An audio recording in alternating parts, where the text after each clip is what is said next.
Because your staff costs are by far your largest costs, of course you want to record them so that you can better manage them. You want to record your monthly staff costs, including agency costs. You want to set budgets, and that way you can better control and manage them. And you can also establish an average monthly cost for your staff costs to help you control these costs.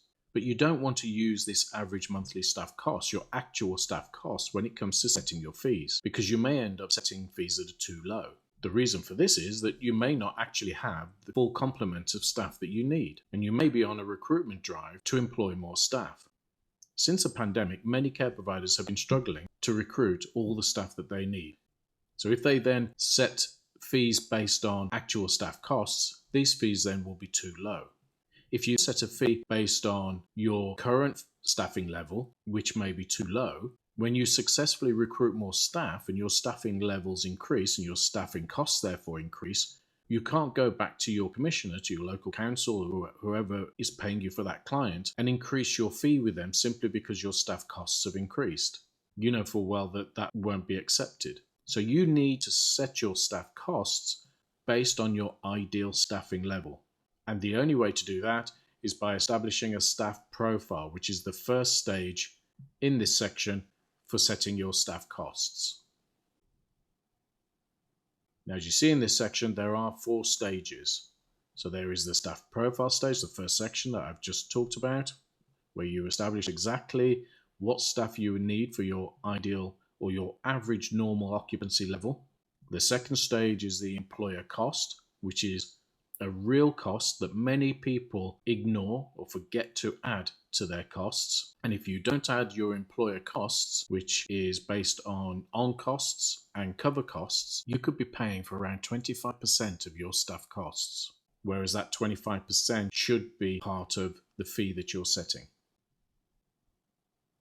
Even though there are 4 stages, you only actually need to complete the first 2 stages, and from the information that you input in those first 2 stages, you will gain your average hourly rates for teams like carers and nurses, from which extra costs of care can be calculated based on these rates.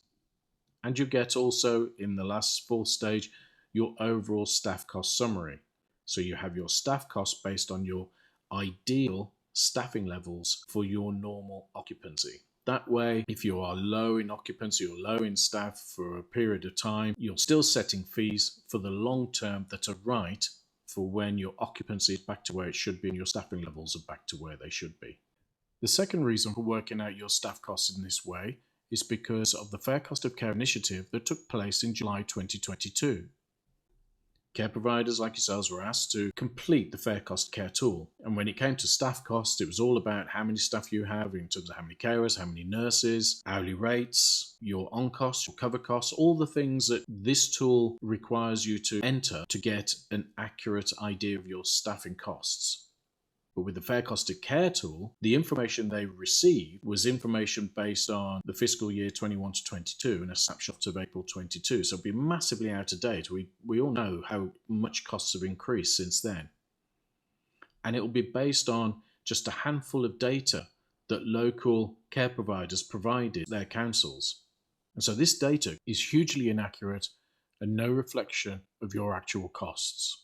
But this isn't stopping the commissioners using this data to negotiate fees down. They are using all of this information to tell care providers that they know better, that they know what your costs are. They know what your average hourly rate should be and what your employer costs should be. And if you don't have that information, they will then successfully negotiate you down, because that is what they're doing at the moment. So this tool will help you when it comes to negotiating for your fees, because when they interrogate you about things like what's your average hourly rate for your nurses or for your carers, how much are your employer costs, and so on, you can specify that because you'll have this information in this tool.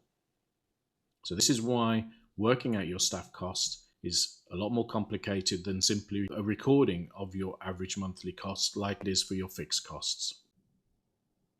Completing the staff profile and the extra employer costs can seem rather daunting. There is a lot of information that you need to put in.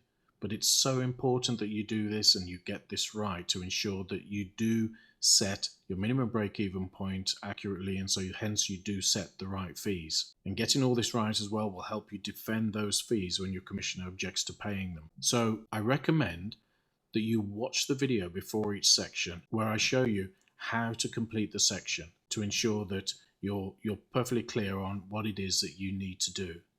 There is also an online tutorial guide to look at if you need further clarification. And if after watching the video and looking at the guide you still need help, you still have questions, then do contact us.